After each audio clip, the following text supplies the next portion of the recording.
మా తమ్ముళ్ళు, మా అన్నలు, మా అక్కలు, చెల్లెళ్ళు అందరు తయారున్నారు. బాగా నీలుగుతున్న మంత్రులు ఎవరైతున్నారో రైతు బంధు అడిగితే చెప్పుతో కొడతా అనే మంత్రి ఒకడున్నాడు. ఇంకా చాలా మంది మీటింగ్ పెట్టుకుంటామంటే అడ్డుకునే సన్నాసి మంత్రి.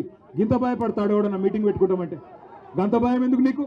భూపాల్ రెడ్డిని తీసుకుపోయి పోలీస్ స్టేషన్లో ఆడ పోలీసు వాళ్ళు అడ్డం ఉండి భూపాల్ రెడ్డి మీద దాడి చేస్తావా? సిగ్గుందా నీకేమన్నా అడుగుతున్న మంత్రి కోమటిరెడ్డి వెంకటరెడ్డి. నీకు ధైర్యం ఉంటే, దమ్ముంటే గడియారం సెంటర్ కు రా. గడియారం సెంటర్ కు వచ్చి మా లెక్కన మీటింగ్ పెట్టి చెప్పు రైతులకు ఏం పీకింది నీ ప్రభుత్వం ఈ సంవత్సర కాలంలో చెప్పు. ఉత్తమ్ కుమార్ రెడ్డి, కోమటిరెడ్డి వెంకటరెడ్డి పెరిగిన ఆకారాలు మాత్రం బాగా పెరిగినాయి, అహంకారాలు బాగా పెరిగినాయి, కానీ పీకిందేమీ లేదు నల్లగొండకు. అందుకే నేను అంటున్నా, ఏం చేసిండు కేసీఆర్ నల్లగొండ కంటే చెప్పండి. వరి ధాన్యం ఉత్పత్తిలో తెలంగాణను దేశంలో నెంబర్ 1 చేస్తే నల్లగొండను రాష్ట్రంలో నెంబర్ 1 చేసిండు కేసీఆర్. ఒకటి కాదు, 3 మెడికల్ కాలేజీలు సూర్యాపేటలో, నల్లగొండలో, యాదాద్రిలో కట్టించింది కేసీఆర్. యాదాద్రి గుడిని అత్యద్భుతంగా తీర్చిదిద్ది ఆ లక్ష్మీ నరసింహస్వామి రుణం తీర్చుకున్నాడు కేసీఆర్. తామర చెర్లలో అద్భుతంగా మొత్తం తెలంగాణలోనే అతి పెద్ద విద్యుత్ ఉత్పత్తి కేంద్రం కట్టించింది కేసీఆర్. చెప్పుకుంటా పోతే ఒకటి రెండు కాదు ఎన్నో పనులు చేసినాం. దమ్ముంటే క్లాక్ టవర్ కు రా, మా భూపాలన్న వస్తాడు, మా జగదీశ్ అన్న వస్తాడు, వాళ్ళు నీ సంగతి చెప్తారనే మాట కూడా నేను తెలియజేస్తా ఉన్నా. రాజీవ్ గాంధీ తర్వాత సోనియా గాంధీ, రాహుల్ గాంధీ పుణ్యమా, ఖర్గే పుణ్యమాని ఈరోజు 6 సార్లు గెలిచిన. నాకు ఛాలెంజ్ విసురుతావు, పోయి సిబిఐ ఈడీ కేసులలో కూర్చొని దర్యాప్తు సహకరించు. నువ్వు నాకు కోమటిరెడ్డి వెంకరెడ్డి పేరు మీద 30 ఏళ్ళలో ఎప్పుడన్నా పేపర్లో పేరు వచ్చిందా? ఆయన అంటే టీఎఫ్ కట్టిందంట, తాగుబోతులు అడ్డా మారిందంట. తాగుబోతులు అడ్డా మార్చిందోరు తెలంగాణ బెల్ట్ షాపులు పెట్టి ఊరు 100 పెట్టకపోతే ఎస్ఐ సస్పెండ్. అయితే ఎంపీగా ఉన్నా ఓ సిఐ వచ్చిండు, సార్ నా సిఐకి వెళ్ళి ఎస్ఐ చేసిండు సార్ కేసీఆర్ అని. ఎందుకు రాన్నాడు?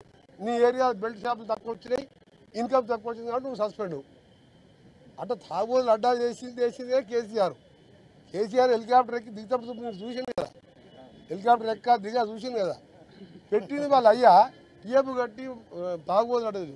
అక్కడక్కడ డబుల్ బెడ్రూమ్ కట్టి అది బార్లు చేసినావు. దానికి తాళం చేతులు ఇవ్వలే, బాత్రూమ్ ఇవ్వలే, వాటర్ కనెక్షన్ ఇవ్వలే. ఒక్కడన్నా ఇళ్ళలో పోయినా డబల్ బెడ్రూమ్లా నల్గొండకు వచ్చి వెంకరెడ్డి రా ఛాలెంజ్ అంటారు. అరే నువ్వు ఫస్ట్ మీ అయ్యారు నమ్మను, ఫామ్ హౌస్కి వెళ్ళి నమ్మను, నేను వెయిట్ చేస్తున్నా, మీ అయ్యతో ఛాలెంజ్ చేస్తా. నీది దొంగ దీక్ష, నీది దొంగ తెలంగాణ పోరాటం.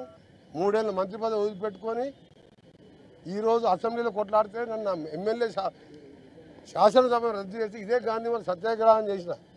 నేను పోరాటానికి భయపడగానే నీలాంటి ఈడీ కేసు, సిబిఐ కేసులతో చర్చలకు పోతే నా వాల్యూ పోతుంది. తెలంగాణ కోసం 3 ఏళ్ళ పదవి వదిలిపెట్టుకున్నా. అందరికీ తెలుసు, మా శ్రీకాంత్ సార్ శవాన్ని చూసి మంటలలో కాలిపోతుంటే నాకు పదవిలో ఉండబుద్ధి కాలే. నువ్వు మీ నాయన రాజీనామా, ఎలక్షను, బై ఎలక్షను, కలెక్షను, ఆందోళన బెదిరియా.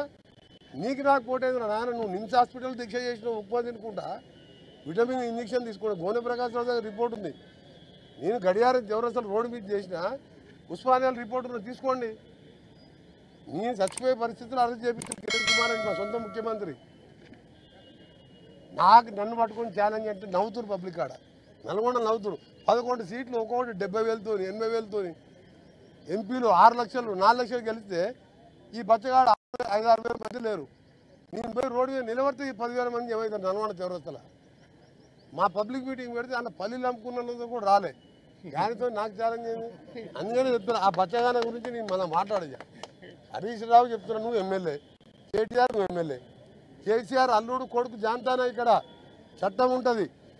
నువ్వు బీఆర్ఎస్ ఎల్పీ పెట్టుకో, బీఆర్ఎస్ ఎల్పీ లీడర్గా నువ్వు కేసీఆర్ ఉంటే పెట్టుకో. డిప్యూటీ లీడర్గా హరీష్కి, సిఎల్పి బీఆర్ఎస్ ఎల్పీ సెక్రటరీ కేటీఆర్కి. అప్పుడు దానికి సమాధానం చెప్తావు. ఉట్టెంపల్లి లేకుండా ఇంత సీనియర్ మినిస్టర్ నేనేం సమాధానం చెప్పాలి? అందుకనే నీ బీఆర్ఎస్ ఎల్పీ లీడర్ నిండుకోలేదు. ఆ లీడర్ 5 సార్లు అసెంబ్లీ పెడితే బయటికి రాలే. ఆ పార్టీ గురించి మాట్లాడడం అనవసరం టైం వేస్ట్. దాని బదులు ఇటువంటి బాధ్యతల దగ్గర పోయి ఏమైనా సహాయం చేస్తే పుణ్యమని వస్తుంది. మా గౌరవ